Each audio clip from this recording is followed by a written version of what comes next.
Coming up on Pet Heroes, we look back to World War II and the Battle of Hong Kong, where the actions of one dog saved the lives of 7 soldiers. And a group of Canadian soldiers stationed in Afghanistan go beyond the call of duty to rescue a starving puppy.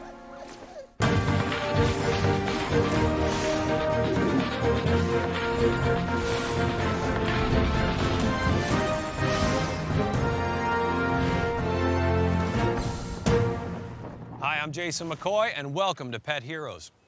The use of animals in military conflict spans throughout our history. But how was that bond between humans and animals tested during these difficult times? Today we look at soldiers past and present and the animals that had an impact on them.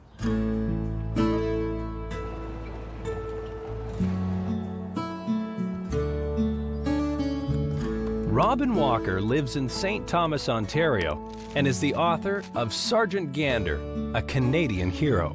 The story of Gander came to me as a result of another writing project that I was doing for a magazine. And as a result of the research for that article, Gander was a hero. He needed recognition, and the fact that he hadn't received recognition, I think, was a mistake that needed to be rectified. Gander was originally named Pal, and his story begins around 1940. The Royal Rifles, a Canadian Army regiment, sets up station at Gander Airport in the Dominion of Newfoundland. The airport is quickly renamed Royal Canadian Air Force Station Gander and is soon a hub of activity, sending new pilots and aircraft to the war effort abroad. He was born probably sometime in 1939. He was a pup, family pet. And the important thing to remember all through this is he was never a service dog. He was always a pet, no matter who he belonged to. The pilots at the busy RCAF station Gander don't encounter many obstacles on this side of the Atlantic, but they do keep a constant eye out for the bear who enjoys napping on the runways.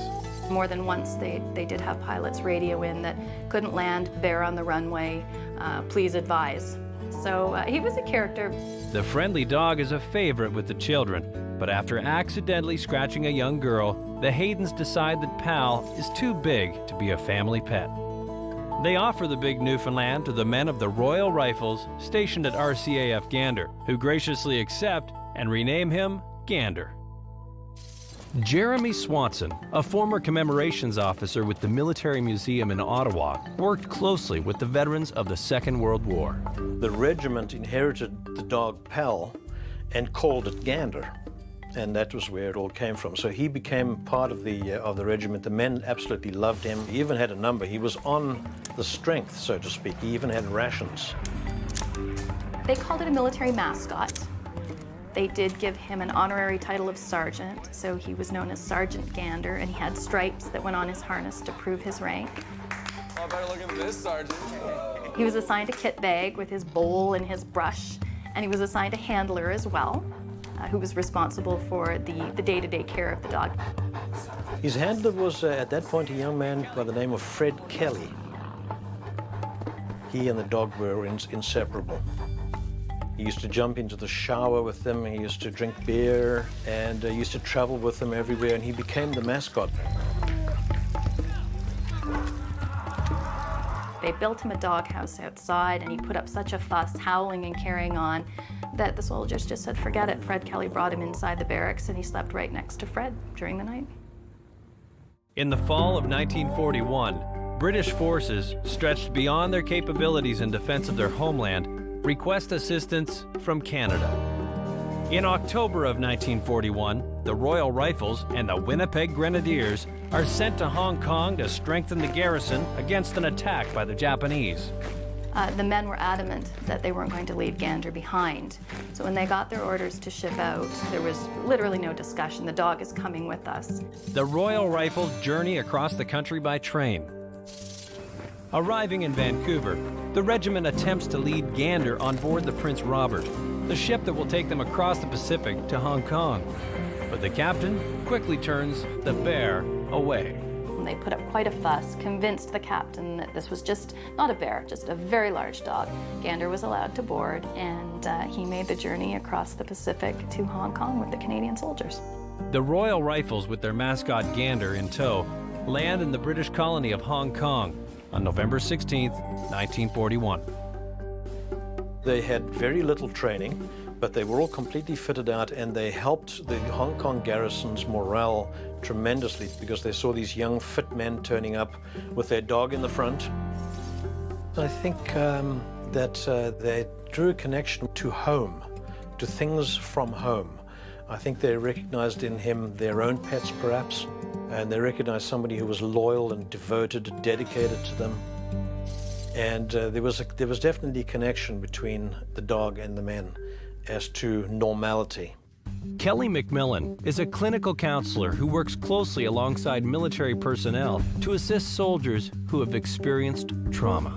A dog particularly is an instant source of calm and soothing and nurturing. A lot of people who've been deployed get into a constant state of hyperarousal, so they're constantly on alert and they don't know how to come down again. And the pet, by holding the pet and putting your hand on its chest and just monitoring its breathing and trying to mirror your breathing with the pet, is a way of teaching people how to start calming down. And so it's really effective in teaching people how to not only monitor their emotions, but to get control back of their emotions. The young men enjoy 3 weeks of quiet patrols. Then on December 8th, all hell breaks loose. With a massive surge, Japan sends troops across into the territories of the mainland. Indian and British troops are pushed back rapidly, and within days, their backs are against the sea of the Kowloon mainland coast. By December 13th, all of the mainland troops have pulled back to Hong Kong Island itself. Now, Gander was already on the island. He was with C Company of the Royal Rifles. The Royal Rifles were charged with protecting a certain section of the island called the Limoon Gap, which is one of the smallest gaps between the island and the mainland. I mean, there were literally thousands and thousands of Japanese crossing that channel of water. And C Company, where Gander was located, felt the full brunt of that invasion force. Well, Gander immediately, he understood at this point that the Japanese were the enemy. Outnumbered and outgunned, the brave men of the Royal Rifle C Company are quickly losing ground on the last piece of land they have to defend.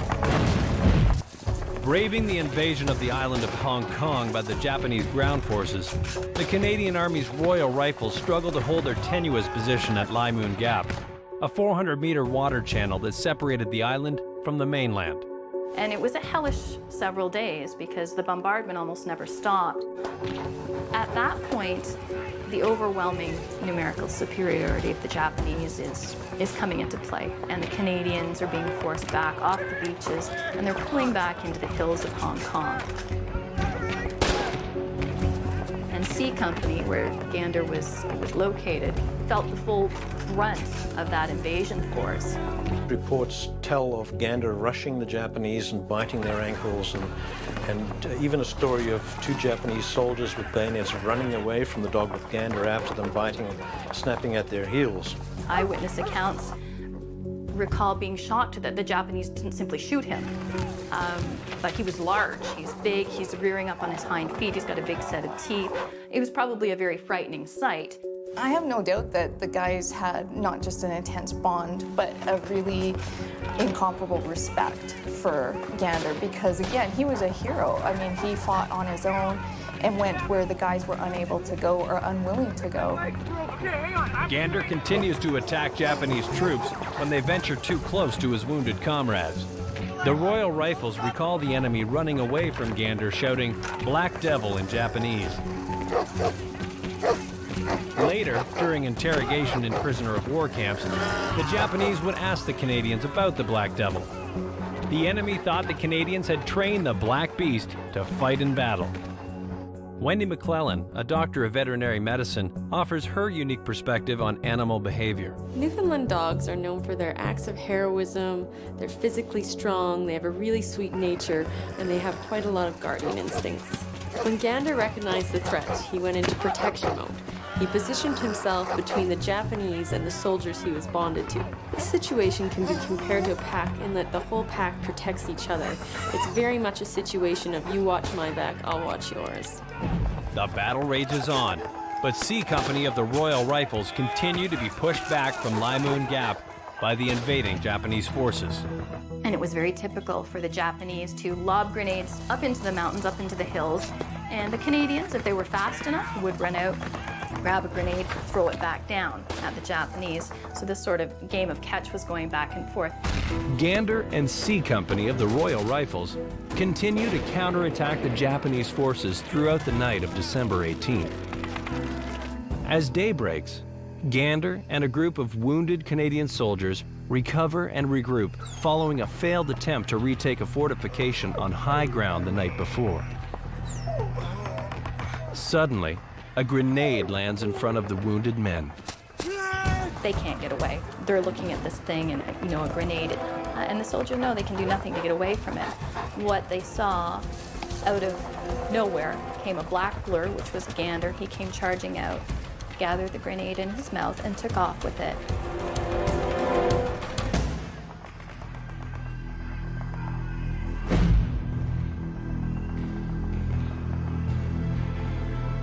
Sergeant Gander was killed in action that day, saving the lives of 7 Canadian soldiers. And I think Gander absolutely acted to protect people that he felt he had an obligation to protect. The Canadians fought valiantly alongside British and Indian troops until their surrender to the Japanese on Christmas Day, 1941. They would spend the next 3.5 years in prisoner of war camps. But the sacrifice they made will never be forgotten, and neither will Sergeant Gander. And they told me the story, and they said they'd always wanted the dog to get recognition for this selfless act.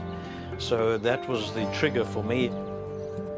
After first hearing the story, Jeremy and his staff at the War Museum worked tirelessly to ensure Sergeant Gander gets the recognition he deserves. He submitted Gander's name for the Dickon Medal, which is the animal equivalent to the Victoria Medal, and it's put out by a British veterinary charity. They hadn't received an application for the Dickon Medal in over 50 years, so they were absolutely shocked to get Jeremy's application. But after looking it over, they said, absolutely, this dog is deserving of our medal. There are children, grandchildren, great-grandchildren who wouldn't be here today had those men not been saved. So I don't think there's any denying that Gander is a hero. He gave his life for people who loved him and for people he loved. We just saw how one dog was willing to sacrifice himself to save the lives of 7 soldiers. Now we look at a group of soldiers stationed in Afghanistan who go to incredible lengths to save the life of a stray puppy.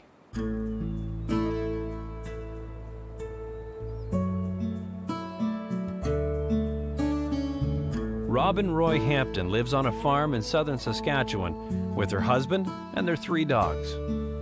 Living in rural Saskatchewan, it's a farm life. It's a very quiet life. Small town, very friendly town, great place. Robin's dogs have spent their whole lives on the farm, but Guts is another story, and he came a long way to be here. Guts belongs to Robin's son, a private in the Canadian military whose section had found Guts while stationed in southern Afghanistan.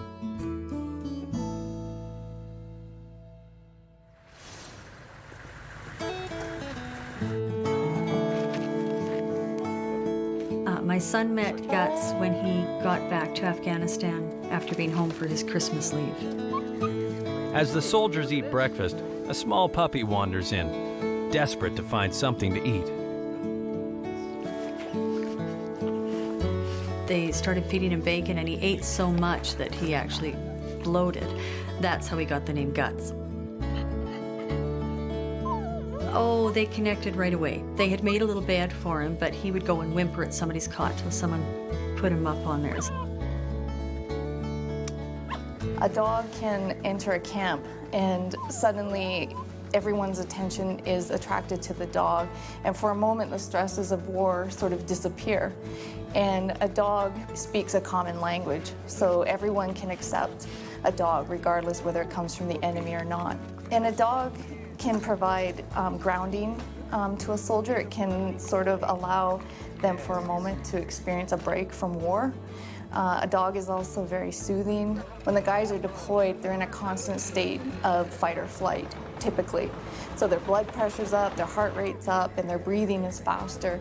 And a dog comes along, and all of a sudden, your blood pressure goes down, your breathing goes down, and your heart rate slows, and you experience that place of calm that you don't normally get to experience while you're in a war zone.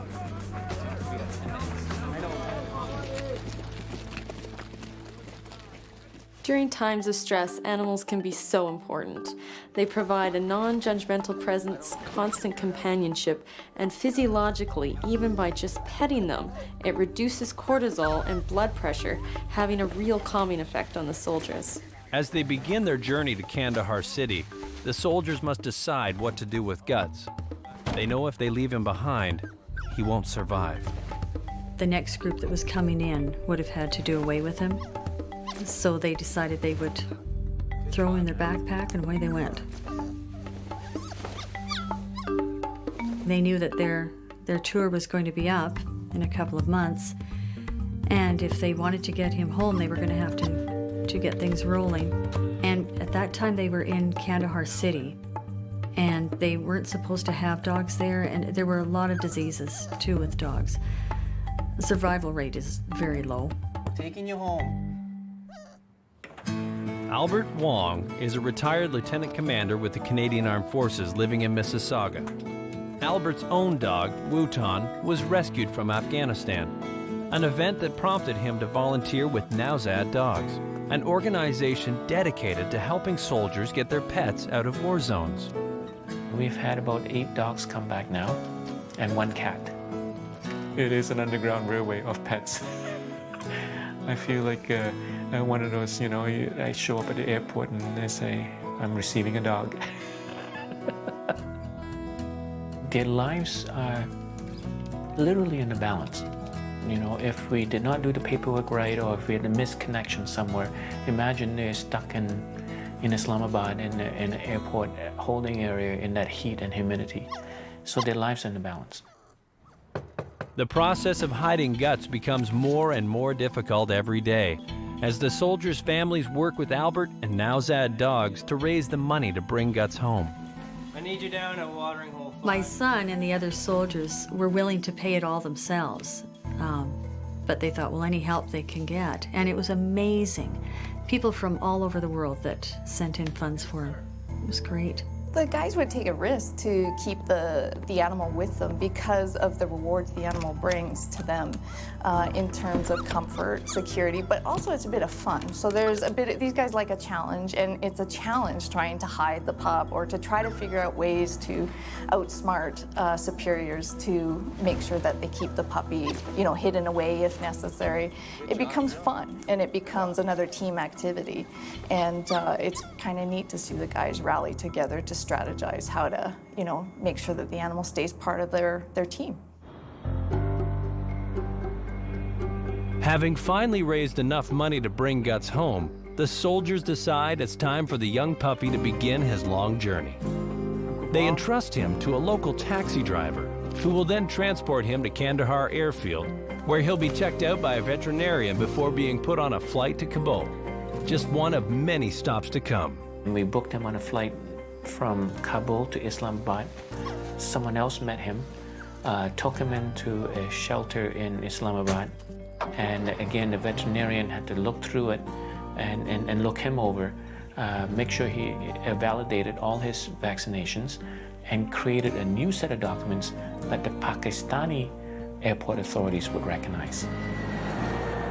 Once we had all that done, we then booked him on a flight, and there's a direct flight from Islamabad to Toronto. And then we called Mom and said, we have your puppy, your son's puppy. Robin flies in from Regina, eager to meet up with Guts, and escort him on the last leg of his journey home. I had a distinct feeling that for her it was like her son, a part of her son experience had come back to her. It was very emotional. My son was still in Afghanistan and still had a little over a month to go. but it was like having just a little bit of him back again. It was very emotional. After a long and harrowing trip, Guts finally arrives in Saskatchewan, where he waits to be reunited with the soldiers as they finish their tour of duty in Afghanistan. Seeing Guts return home, that's going to be a really important connection for the soldier when he comes home to the memories of war, both positive and negative, and really it represents a success of his mission. No matter how bad things were, Guts is something positive that came out of that deployment and something he'll have for many, many years to come, and that's something really special. I think, of course, the soldiers were heroes just to take the time and the effort to get Guts home. And Guts was a hero for them. Just by being himself. Give them something else to think about. The bond established between humans and animals during wartime is a sacred and beautiful thing. Thanks to the heroic efforts of the soldiers stationed in Afghanistan, Guts no longer has to beg for his meals. And Sergeant Gander will always be remembered for the heroic efforts that saved the lives of 7 soldiers during the Battle of Hong Kong. Looking back at all